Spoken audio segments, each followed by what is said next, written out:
Guys, so check this out. One of the most dangerous, capable, competent, comfortable, uncomfortable, loving, hateful, motivated, desirable breeds. It's a Rottweiler. Now, shout out to Syed. He blessed me with the opportunity to purchase and become a parent to what I believe is going to be one of the greatest Rottweilers of all times. Now the challenge is, he don't like walking on no leash. So he's making me the worst looking father possible. You know, like you take your kids somewhere and they start doing stupid stuff. You're like, didn't I tell you? You know better than that. He does all these tricks, which you see it in this video. And then as soon as you put him on a leash, he like this. Nope, we're not doing that, buddy. We are not leash walking here. So this video, you're going to learn a little bit about the challenges you could face with a dominant breed who needs to be pushed, but is going to push you to push it, and you can't lose your SHIT.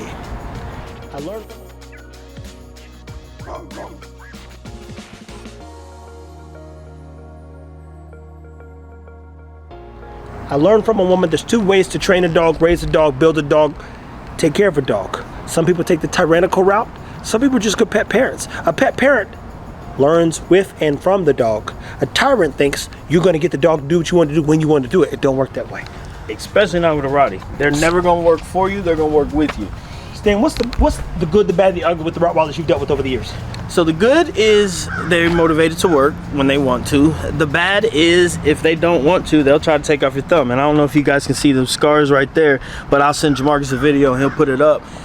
One of my worst bites was from a rescue Rottie. She tried to take my thumb off, and luckily I know how to get bit, and I didn't jerk my hand out of the dog's mouth, or I'll be looking like this, having the 4 fingers up. Rotties are a dog who, they really don't give you a lot of warning a lot of times. They're either going to like you or they don't. So you got to pay attention to very, very, very, very subtle things about them. And what's something subtle that someone could pay attention? Because like, what people fail to realize is, I know how to tell people if Zara's in a bad mood.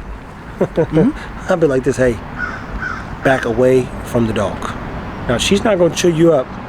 She's going to growl in about 2 seconds. And then from there you got 1 second.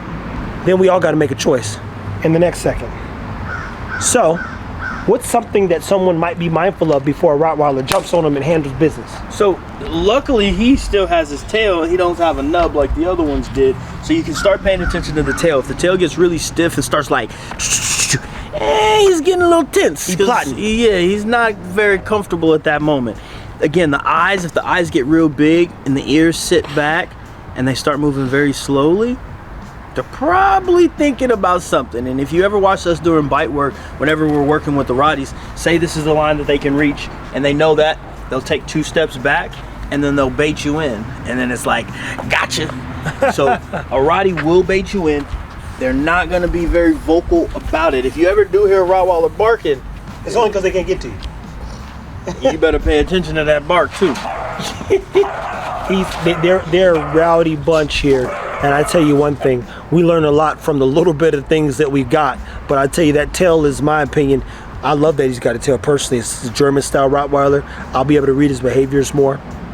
And I tell you this, even knowing the difference between an arch and a play arch. The other day when we shot the video of the dogs playing, did we get on camera him acting like a lunatic and barking at the other dogs, or no?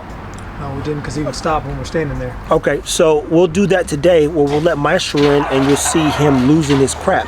What you'll see in this video is as he's barking, he's hooping and hollering, but it's a play arch, which means he's not really motivated to hurt the dogs or get into a fight. He's super intrigued from a puppy standpoint and wants to play, but he's like, what are they doing? If you didn't know any better, you'd be like, oh my God, this is gonna be dangerous. And I'm like, just let him out, you'll see. The other dogs are old enough to regulate themselves, and I got to see firsthand they're not gonna kill him. But, I mean, because that's the thing too, true story. Like, yeah, I could vouch for Ego. Yeah, I could vouch for Ego, so I knew what he would do in all situations. I know what Zara do. Zara corrected his behind too, because she's an old woman now. She won't play with no puppy. Know your dog's behavior by way of putting them in tons of scenarios. I have to walk the dog, I have to take him places, I have to feed the dog, I have to allow him to play with other dogs. And I'm learning from the dog because we got a dog life to live. And in this case, the Rottweiler gonna give you 8 to 15 if you're blessed. And if it's up to me, I hope to get 17 out of him. Anything else that you know about the Rottweiler, man? Man, take your time. Again, they will not work for you, they're gonna work with you. So build that relationship, build that bond, expose them to as many different situations as you can. Get them on obstacles, get them around people, get them around loud noises. The pool of confidence is one of my favorite things to do, especially with these kind of dogs.